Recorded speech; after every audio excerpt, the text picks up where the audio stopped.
वापस लिए गए तीनों कृषि कानून किसानों के लिए फायदेमंद थे। यह कहना है कृषि कानूनों पर सुप्रीम कोर्ट की बनाई गई कमेटी के सदस्य और किसान नेता अनिल घनवट का। 85% सुझाव कृषि कानूनों के पक्ष में थे। राजनीतिक दबाव की वजह से कानून वापस लिए गए। अब भी है कृषि कानूनों को लागू करने की मांग। 2 अक्टूबर को कृषि सुधारों के पक्ष में आंदोलन होगा। और इस मुद्दे पर अनिल घनवट से बात की एबीपी न्यूज संवाददाता जैनेंद्र ने। आपको सुनवाते हैं पूरी बात। किसान आंदोलन के मद्देनजर केंद्र सरकार ने कृषि कानूनों को रद्द कर दिया है, लेकिन जब किसान आंदोलन चल रहा था उस दौरान सुप्रीम कोर्ट ने इन कानूनों पर एक कमेटी बनाई थी। उस कमेटी के एक सदस्य और किसान नेता अनिल घनवट ने कमेटी की रिपोर्ट 1 साल बाद जारी की है। जब कानून सरकार ने रद्द ही कर दिए तो आपकी ये जो रिपोर्ट है उसका क्या औचित्य है और आपकी रिपोर्ट सार्वजनिक करने के पीछे क्या मकसद है? मकसद ये है कि जनता को समझना चाहिए कि कानून असल में क्या थे। ये कानून पढ़े बगैर ही आंदोलन खड़ा हो चुका था, तो इन कानूनों के बारे में बहुत गलत तरीके से लोगों को, किसानों को बताया गया था, इसलिए ये हुआ। तो असल में क्या कानून था? जब सरकार नहीं समझा पाई किसानों को कानून, तो ये बीड़ा आपने क्यों उठाया? भाई हमारी तो ये ज़रूरत है, किसान आंदोलन की ज़रूरत है ये कि किसानों का फ़ायदा हो, उसके जो व्यवसाय करता है उसमें मुनाफा हो उसको। और ये कानून हमें थोड़ी बहुत आज़ादी दे रहे थे। ये कानून तो चले गए, अब इनकी कानून की बात नहीं रही, लेकिन रिफॉर्म्स तो चाहिए, हमें कृषि सुधार तो चाहिए। वो कैसे होने चाहिए उसका एक फंडामेंटल बेस ये कानून है। इसीलिए हम ये कानून पहले अभी पेश करेंगे और उसके बाद हम एक डिस्कशन पेपर तैयार करेंगे।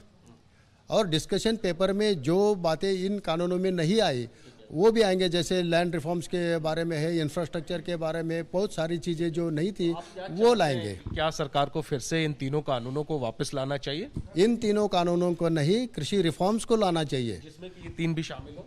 हाँ बिल्कुल। और ये हाँ सब ये किसानों के मार्केट फ्रीडम का, टेक्नोलॉजी फ्रीडम के बारे में, कॉन्ट्रैक्ट फार्मिंग होनी चाहिए, ये एसेंशियल कमोडिटी एक्ट हमेशा के लिए जाना चाहिए।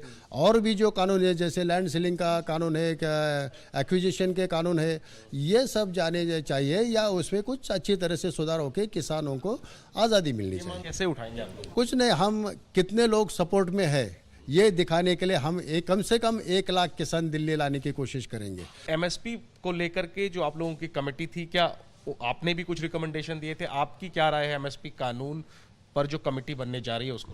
हाँ बिल्कुल राय है, हम एमएसपी के खिलाफ नहीं है, लेकिन एमएसपी से होने वाला प्रोक्योरमेंट, ये जो बफर स्टॉक की नीड है, जो ज़रूरत है उतना ही होनी चाहिए। ये अनएंडेड प्रोक्योरमेंट की समस्या हो रही है।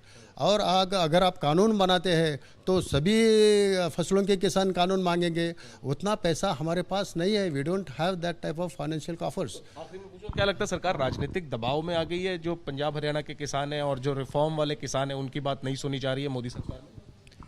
नहीं, हमने तो हमारी बात ऐसे रखी नहीं थी इनके सामने।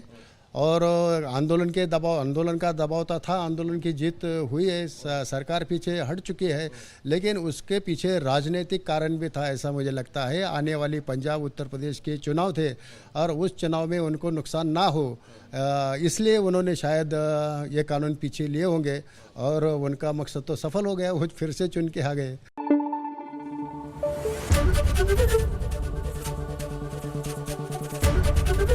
एबीपी न्यूज आपको रखे आगे।